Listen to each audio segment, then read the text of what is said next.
Chapter 9. Since the days of old Egypt, when I took the form of a silver hawk and shadowed Cushite raiders far out across the sandhills, I've always been a dab hand at trailing unobserved. Take those raiders. Now, they left Jinn in the form of jackals and scorpions to guard the desert in their wake, but the hawk flew high against the sun and easily evaded them. I found the raiders' base hidden among the blue-green gum trees of the cargo oasis, and drew the pharaoh's army down upon them. So they perished to a man. I was employing similar discreet but deadly skills now, although it has to be said that the circumstances were a mite less glamorous. Instead of a ferocious horde of puma-pelted raiders, you had a scrawny ginger secretary. In place of the aching vistas of the Sahara, you had a smelly Whitehall back street. Apart from that, the parallel was exact. Oh, and I wasn't a hawk this time. A woe-begone sparrow was more the job in London. I was sitting on a sill watching a grubby window opposite. Whoever owned the sill wasn't very keen on birds. He'd laced it with birdlime, metal spikes, and scraps of poisoned bread. A typical English welcome.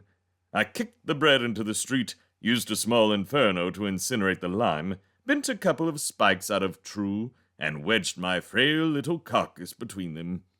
I was so weak by now that this Herculean effort pretty much finished me off.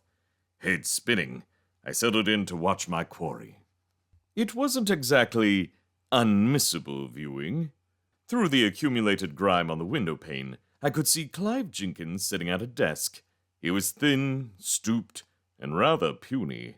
If it had been a straight fight between him and the sparrow, I'd have put my money on the bird. An expensive suit hung uneasily on his frame, as if reluctant to get too close. His shirt was a disturbing mauve. He was pale-faced and a bit freckly, with small eyes peering myopically from behind thick glasses, and reddish hair plastered back in a kind of oily pelt, reminiscent of a fox who'd been caught out in the rain. Small, bony hands tapped unenthusiastically at a typewriter. Mandrake had not been wrong in his assessment of Jenkins's powers. As soon as I took up my perch, I checked the 7 planes for sensor webs, watch prisms, gimlet eyes, shadow stalkers, orbs, matrices, heat traps, trigger plumes, sprites, weirds, and other means the magician might have employed for magical protection. Not a sausage. He had a cup of tea on his desk, and that was about it. I watched closely for any sign of supernatural communication with Hopkins or another, but the secretary spoke no words and made no untoward signs. Pitter-patter went his fingers on the keys. Occasionally they rubbed his nose, adjusted his glasses, or scratched an itchy spot on the end of his chin. So the afternoon passed. It was simply riveting. Although I did my best to keep focused on the job in hand, I did find my mind wandering at intervals. A, because it was so damn dull, and B, because the ache in my essence made me clothy-headed and distracted. It was like suffering chronic lack of sleep. I kept drifting off and thinking of unrelated topics. The girl, Kitty Jones, my old enemy for quarrel sharpening his cleaver, far off in the distance, Ptolemy, before he changed. Each time I had to force myself back into the present with a start, but Jenkins was always as before, so no harm done. 5:30 came, and with it an almost imperceptible change in Jenkins. A new and stealthy life seemed to flicker in his veins. His lethargy receded. With quick movements, he drew a cover over the typewriter, tidied his desk, gathered up a few bundles of paper, and slung a coat over his arm. He departed his office out of view. The sparrow stretched a painful wing, shook its head to relieve the numbing ache behind its eyes, and took off.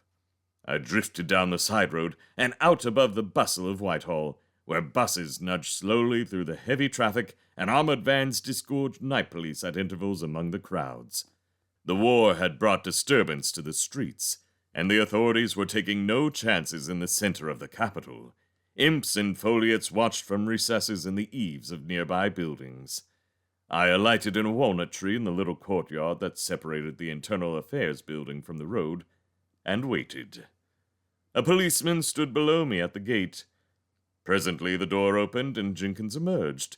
He wore a long leather coat and carried a crumpled hat in one hand. At the gate, he nodded to the guard, showed a pass, and exited. He turned north into Whitehall, set his hat on his head at a jaunty angle, and with suddenly eager steps, plunged into the crowd. It's not easy following an individual amid a milling throng, but when you're an expert tracker like me, you take it in your stride. The secret is not to get distracted. I kept my eyes fixed upon the crown of Jenkins's hat and fluttered high above, keeping a little behind him, just in case he looked round. There wasn't much chance he would guess he was being followed, but you know me. I do things properly. You have to get up pretty early to catch me out in the art of trailing. Beyond the roofs, the autumn sun was dropping down behind the trees of Hyde Park. A pretty red haze hung in the sky. The sparrow watched it approvingly. It reminded me of evenings at the pyramids, when the jinn flitted like swallows above the tombs of the kings, and... A bus horn honked. The sparrow snapped back to the present. Careful. Almost caught daydreaming there. Now then. Jenkins. I scanned frantically to and fro. Where was the distinctive hat? Nowhere to be seen. Perhaps he'd taken it off. Nope. No fox's coiffure in the vicinity. Men, women, children, yes. All the flotsam and jetsam of humanity. But no Jenkins. The sparrow snapped its beak together in irritation. This was Mandrake's fault. If he'd given me a few months' rest, my head would be clearer. I wouldn't keep getting distracted. It was like the time when... Concentrate. Perhaps Jenkins was on a bus. I did a quick fly past the nearest few, but the secretary was not aboard, which meant he'd either dematerialized or gone inside a building. I noticed a pub now, the Cheddar Cheese, squeezed between two government offices, roughly at the point where Jenkins had vanished. Since voluntary dematerializing in humans is rare, I figured the pub was the likely option. No time to waste. The sparrow dropped like a stone to the pavement and crept, unnoticed by the hurrying throng, to the open door. In the act of passing through, I gritted my teeth and changed the sparrow, became a fly, a blue bottle with a furry rump. The flash of pain from the alteration made my flight pattern erratic. I lost track of where I was, meandered for a moment through the smoky air, and landed, with a soft plop, in the wine glass of a lady who was just setting it to her lips. She looked down, sensing movement, and saw me floating on my back an inch below her nose. I waved a hairy leg. She emitted a scream like a baboon and dashed the glass away. Wine spattered into the face of a man standing at the bar. He careered back in shock, knocking two other ladies from their stools. Cries, yells, much flailing of limbs. All around was tumult.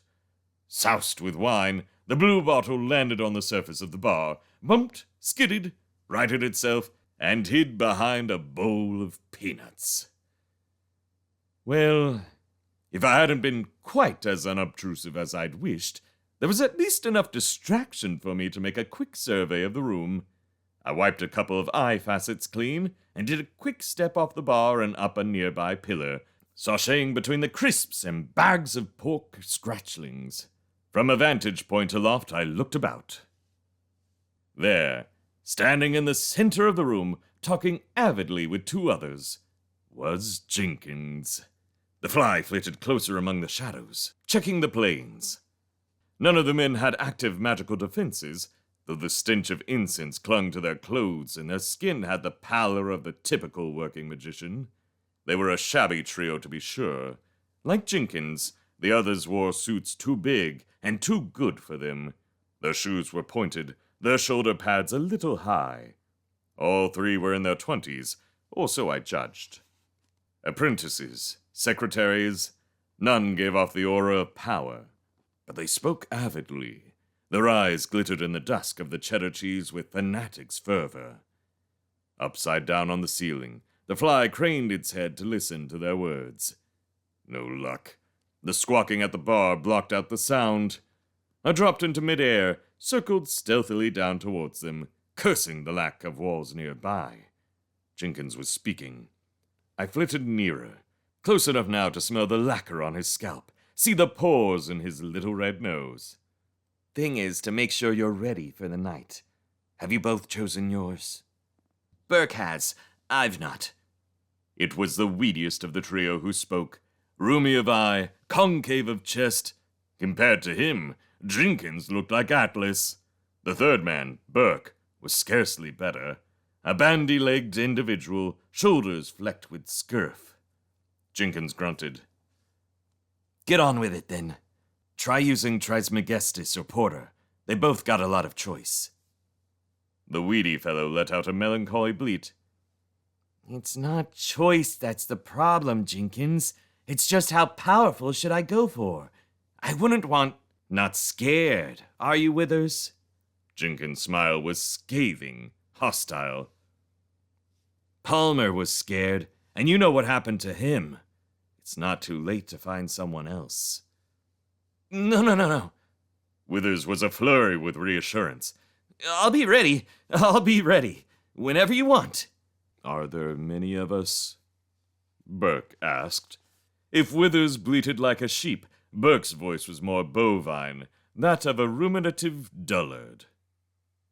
No, Jenkins said. You know not. Just 7 in total. 1 for each chair. Burke gave a low hiccuping laugh.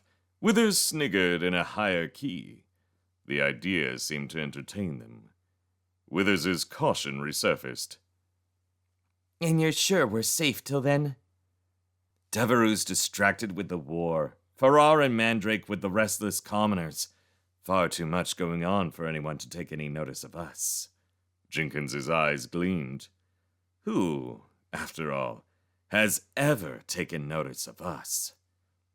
He paused to allow a bit of mutual glowering, then popped his hat back on his head. Right, I have to go, he said. Have a few more visits to make. Don't forget the imps either. But the experiment... Burke had leaned in close. Withers had a point. We'll need to see proof that it's been successful before we... You understand? Jenkins laughed. You'll get that proof. Hopkins himself would show you there are no side effects. But I assure you, it's most impressive. For a start... Whoop! With that unusual sound, my eavesdropping came to an abrupt halt. One moment, I was buzzing discreetly by Jenkins's ear. The next, a rolled-up newspaper descended like a thunderbolt from the skies and walloped me from behind. It was a treacherous attack. I was knocked plumb out of the air and onto the floor, head reeling, 6 legs akimbo. Jenkins and co. looked down at me in vague surprise. My assailant, a brawny bartender, flourished the paper cheerfully at them. Got it, he smiled. Buzzing right by your ears, sir. Horrible big un, too. Very out of season. Yes, said Jenkins. Isn't it? His eyes narrowed, no doubt studying me through his lenses. But I was a fly on planes 1 to 4, so I told him nothing. He moved suddenly, stretching out a foot to crush me. With perhaps more nimbleness than a wooded fly ought to have, I dodged and drifted off unsteadily towards the nearest window. Out in the streets, I kept the pub door in view while inspecting my Tinder essence. It's a sorry state of affairs when a Jinny who, insert achievement of your choice from the following selection, A. Fought the Utaku single-handed at the Battle of Kodesh. B. Carved the great walls of Uruk from the living ground. C. Destroyed 3 consecutive masters by use of the Hermetic Quibble. D. Spoke with Solomon. Or E. Other. Is lain low by a rolled-up piece of paper. But that was the sad fact of the matter. All this changing and being battered about was not doing me any good. Mandrake. It was Mandrake's doing. He'd pay for this first chance I got. I was worried that Jenkins might have suspected I was no ordinary insect and have taken evasive steps. But to my relief, he appeared at the door a few minutes later and set off back up Whitehall. I knew the fly guys would no longer wash with him, so, groaning with the pain, I became a sparrow once more and set off in pursuit. As dusk settled on the city, the magician Jenkins made his way, on foot, along the lanes of central London. He had 3 further assignations. The first was in a hostelry not far from Trafalgar Square. I didn't attempt to enter this time, but watched him through a window, speaking to a narrow-eyed woman in dowdy dress. Next he crossed Covent Garden up to Holborn, where he entered a small coffee shop. Again, I deemed it sensible to keep my distance, but I got a clear view of the person he spoke to, a middle-aged man with an oddly fish-like face. His lips looked as if they'd been loaned to him by a cod. Like my essence, my memory was full of holes. Even so, something about him was a bit familiar. No, I gave up. I couldn't place him. It was a curious business all round. From what I'd overheard, some kind of plot was certainly on the boil, but these people seemed oddly unsuited for dangerous machinations. None of them was powerful or dynamic. In fact, the reverse was true. If you'd lined every magician in London up against a playground wall and picked sides for soccer, they'd have been the ones left standing at the end, next to the fat kid and the one with the plaster cast. Their general rubbishness was evidently part of a pattern, but I couldn't for the life of me tell what it was. We came at last to a dilapidated cafe in Clerkenwell, and here, for the first time, I noticed a slight alteration in Jenkins. Hitherto he had been breezy, abrupt, casual in his dealings. Now, before entering, he paused as if to steady himself. He slicked back his hair, adjusted his tie, and went so far as to inspect the pimple on his chin with a small mirror he had in his pocket. Then he entered the cafe. Now this was interesting. He wasn't talking to equals or inferiors anymore. Perhaps the mysterious Mr. Hopkins himself waited inside. I needed to find out. Which meant I had to gird my diminutive sparrow's loins and make another change. The cafe door was shut, the windows likewise. A small gap beneath the door let out a slit of yellow light. With a groan of despair, I shifted and became a wisp of coiling smoke, which issued its weary way through the crack. A warm fug of coffee, cigarettes, and frying bacon. The smoke's tip peeped under the door, reared up, and looked left and right. Everything was a little blurred. Following my transformation, my eyes were misting worse than ever. But I could make out Jenkins settling himself at a distant table. A dark shape sat there, too. The smoke slithered across the room, keeping low against the floor, winding cautiously round chair legs and the shoes of customers. An uneasy thought occurred to me. Halting beneath a table, I sent forth a pulse to search for hostile magic. While waiting, I looked towards Jenkins's companion, but his back was to me. I could see no details. The pulse returned, virulent orange, streaked with red. Grimly, I watched it fade. So there was magic here, and it wasn't weak. What should I do? Leaving the cafe in a funk wouldn't help me learn Jenkins's plans, which was the only way I could secure my dismissal. Besides, if the dark figure was Hopkins, I could then trail him, return to Mandrake, and be free by dawn. All in all, whatever the risks, I had to stay. Well, Prague's walls weren't built without danger or effort. With a couple of silent undulations, the coil of smoke drifted between tables, closer and closer to where Jenkins sat. At the penultimate table, I gathered my energies in the overhang of the plastic cloth, then peered tentatively out. I could see the dark figure more clearly now, though he still faced away from me. He wore a heavy greatcoat and also a broad-brimmed hat which obscured his face. Jenkins' skin was waxy with tension. "And lime arrived from France this morning," he said. "All of them are ready. And lime arrived from France this morning," he said. "All of them are ready. They await their moment eagerly." He cleared his throat unnecessarily. The other did not speak. A faintly familiar magical aura exuded from him. I racked my bleary brains. Where had I seen it before? A sudden movement across my table. The smoke recoiled like an anemone, but all was well. A waiter passed me, carrying 2 mugs of coffee. He plonked them down in front of Jenkins and the other. Whistling tunelessly, he departed. I watched the next table.